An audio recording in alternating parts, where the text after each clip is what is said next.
The fog coiled around the gnarled trees like a winding serpent, thick and oppressive, as Lucy ventured deeper into the woods.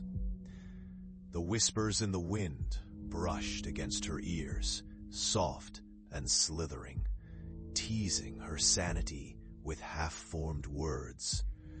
She'd heard tales of these woods, where shadows stretched beyond their owners, and isolation clawed at the mind with relentless resolve. Her flashlight flickered, sputtering like the last gasp of breath in a suffocating room. She pressed on, the light dancing feebly over the twisted branches that seemed to reach out for her, begging for a connection or perhaps a victim. An unsettling thought crept into her mind. What if she was not alone? Then came the sound, a gentle laughter. A child's voice, tinged with malice, nestled within the rustling leaves. Her heart raced as she spun around, trying to catch a glimpse of the source. "It's a game," it giggled, teasing her, echoing eerily in the quiet dusk. She felt the icy tendrils of dread weaving around her spine as she called out, "Who's there?" Silence answered. The cold grew denser, as if the trees pressed closer together, blocking the light. She rationalized it was just an echo, another trick of the mind.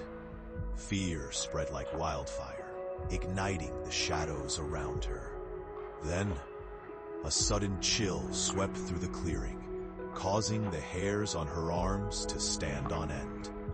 "Follow me," the voice beckoned, softly, sweetly, an invitation laced with poison.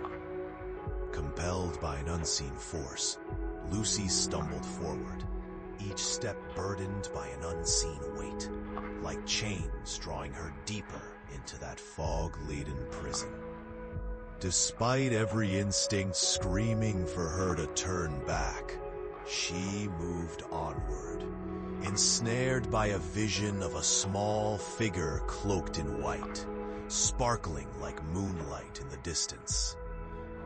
But with each step, the landscape twisted, artistically but grotesquely. The trees contorting into shapes that mimicked her own fears and doubts. The fog thickened, disorienting her until the path became an indistinct warren. The laughter morphed from a joyful chime into a cacophony of howls.